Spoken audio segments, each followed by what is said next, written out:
महिला आरक्षण बिल यानी कि नारी शक्ति वंदन अधिनियम बिल बुधवार को लंबी चर्चा के बाद 2/3 बहुमत से लोकसभा से पास हो गया और बिल के समर्थन में 454 और विरोध में 2 वोट पड़े।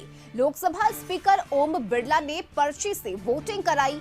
ऑल इंडिया मजलिस से इत्तेहादुल मुस्लिमीन के हैदराबाद से सांसद असदुद्दीन ओवैसी और महाराष्ट्र के औरंगाबाद से सांसद इम्तियाज जलील ने महिला आरक्षण बिल के विरोध में वोट किया और इस बिल को राज्यसभा से पेश किया जाएगा और वहां से पास होने के बाद इसे राष्ट्रपति द्रौपदी मुर्मू के साइन के लिए भेजा जाएगा। राष्ट्रपति की स्वीकृति मिलने के बाद यह कानून बन जाएगा। महिला आरक्षण बिल नई संसद के लोकसभा में पास हुआ पहला बिल भी है। महिला आरक्षण बिल के मुताबिक लोकसभा और राज्यों की विधानसभाओं में महिलाओं के लिए 33% रिजर्वेशन लागू किया जाएगा और लोकसभा की 543 सीटों में से 181 महिलाओं के लिए आरक्षित होगी और ये रिजर्वेशन 15 साल तक रहेगा। इसके बाद संसद चाहे तो इसकी अवधि बढ़ा सकती है और ये आरक्षण सीधे चुने जाने वाले जनप्रतिनिधियों के लिए लागू होगा, यानी ये राज्यसभा और राज्यों की विधान परिषदों पर लागू नहीं होगा। माननीय सदस्यगण, शुद्धि के अध्ययन मत विभाजन इस प्रकार है। हाँ 454 ना 2 प्रस्ताव सभा की कुल सदस्य संख्या के बहुमत द्वारा तथा सभा में उपस्थित और मत देने वाले सदस्यों के कम से कम 2/3 बहुमत द्वारा पारित हुआ। खंड 4 विधेयक का अंग बना। तो लोकसभा में महिला आरक्षण बिल पर डिबेट हुई, जिस पर सोनिया गांधी ने कहा कि यह बिल राजीव गांधी लेकर आए थे। कांग्रेस इस बिल का समर्थन करती है। साथ ही उन्होंने देश में जातीय गणना कराने की भी बात कही। वहीं राहुल गांधी ने भी बिल का समर्थन किया और इसे जल्द लागू करने की मांग की। साथ ही केंद्रीय गृह मंत्री अमित शाह और बीजेपी सांसद निशिकांत दुबे ने भी अपनी राय रखी। मान्यवर, संविधान की स्कीम है। देश की नीतियों का निर्धारण इस देश की कैबिनेट करती है, इस देश की सरकार करती है, इस देश की संसद करती है। और आंकड़े अगर आपको चाहिए तो मैं बता देता हूं, सुनने के लिए आप बैठे नहीं हो। भारतीय जनता पार्टी के संसद में 29%, 85 सांसद ओबीसी कैटेगरी के हैं। कंपैरिजन करना है तो आ जाइए। और मान्यवर मंत्री भी 29 ओबीसी कैटेगरी के। पहली दफा स्थानीय निकायों में स्त्री की भागीदारी तय करने वाला संविधान संशोधन मेरे जीवन साथी राजीव गांधी जी ही लाए थे। उन्होंने लाए थे, जो राज्यसभा में 7 वोटों से गिर गया था। जब है सबसे पहले ये जो महिला का बिल है, इसको आप पास कीजिए, आज पास कीजिए, ये जो आपके लागू कीजिए। और ये जो डिलिमिटेशन है जो आपने बोला है, और ये जो सेंसस है, इसकी कोई जरूरत नहीं है। 33% आप महिलाओं को सीधा दे। यदि इस आर्टिकल में यदि आपने डाला होता ओबीसी की बात, तो आप जब करिए बहुत अच्छा। इतने वर्षों से आपको नहीं दिखाई दिया। उसी तरह से 1947 से लेकर 49 तक ये पूरा संविधान सभा चलता रहा। परसों से यही भाषण सुन रहे हैं सर। इस कॉन्स्टिट्यूएंट असेंबली से लेकर 1952 से लेकर आज तक चुनाव हुआ, कभी किसी ने राज्यसभा में रिजर्वेशन की बात नहीं की। इधर महिला आरक्षण बिल का सीएम नीतीश कुमार ने भी समर्थन किया है। मुख्यमंत्री ने कहा कि हमारी शुरू से ही मांग रही है। नीतीश कुमार ने एससी एसटी के साथ पिछड़ा अति पिछड़ा महिलाओं के लिए भी आरक्षण की मांग कर दी।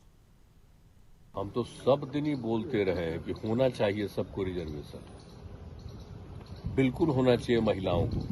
काहे नहीं महिलाओं को होगा? हम तो आप चलिए याद करिएगा ना, अगर पुराना मेरा सब पार्लियामेंट में मेरा स्टेटमेंट और बोलते हुए आप देखिएगा तो आपको याद होगा, बहुत हमारा यंगर एज से डिमांड है। उसमें हमने कहा है कि उसमें जाति आधारित भी सबका जनगणना कर लीजिए, ये हम लोगों का डिमांड है। वो तो भी हम ऐसे डिमांड किए, लेकिन हम सबको बता रहे हैं ना, देख रहे हैं हम महिलाओं के लिए कितना किया। बिल्कुल मिलना चाहिए आरक्षण, और उसी तरह से हमारा एक डिमांड है कि जो एससी और एसटी का और पिछड़ा और अति पिछड़ा वर्ग के भी महिलाओं को लोकसभा और विधानसभा सब जगह मिल जाना चाहिए। तो ये हमारा रिक्वेस्ट है। वही नारी शक्ति वंदन अधिनियम बिल के लोकसभा में पेश किए जाने पर महिलाओं ने खुशी जताई। पटना के बीजेपी कार्यालय में प्रदेश उपाध्यक्ष शीला प्रजापति, प्रदेश महिला मोर्चा अध्यक्ष धर्मशीला गुप्ता, प्रवक्ता सुहेली बेहता और सुषमा साहू ने पत्रकार सम्मेलन पर पीएम नरेंद्र मोदी की इस पहल का स्वागत किया और कहा कि नरेंद्र मोदी ने महिलाओं की क्षमता पर विश्वास कर उन्हें यह मौका दिया है। युगांतकारी निर्णय के लिए और मजबूत कदम के लिए आदरणीय प्रधानमंत्री जी एवं आदरणीय कानून मंत्री जी को पूरे भारत की महिलाओं की ओर से हम सभी कोटि कोटि आभार व्यक्त करते हैं। और न्यूज रूम से संवाददाता आशुतोष चंद्रा इस वक्त हमारे साथ लाइव जुड़े हुए हैं। आशुतोष, महिला आरक्षण बिल लोकसभा से पास हो गया और अब इसे राज्यसभा में लाया जाएगा, फिर राष्ट्रपति द्रौपदी मुर्मू का हस्ताक्षर इस बिल पर होगा। लेकिन इस बिल की अगर बात करें आशुतोष, तो कल सभी ने अपने अपने पक्ष को सामने रखा। आरक्षण की बात कही जा रही है, कोटा में कोटा मिले, ये मांग उठाई जा रही है विपक्ष की तरफ से। चाहे सोनिया गांधी की बात हमने सुनी, बिहार से मुख्यमंत्री नीतीश कुमार भी सामने आए और उन्होंने भी आरक्षण का जिक्र किया। आशुतोष, नहीं, बिल्कुल, और इसमें कोई दो राय नहीं है कि इस तरह की मांग पहले भी होती रही है। आपको याद होगा कि संसद में ये बिल इसलिए लोकसभा में पास नहीं हो पाया क्योंकि उस वक्त लालू प्रसाद यादव ये अड़ गए थे कि कोटा में कोटा होना चाहिए, सिर्फ महिला आरक्षण कर देने से ये ठीक नहीं रहेगा, उसमें भी एक आरक्षण होना चाहिए ताकि समाज की अलग अलग वर्ग की महिलाओं को इसका लाभ मिले।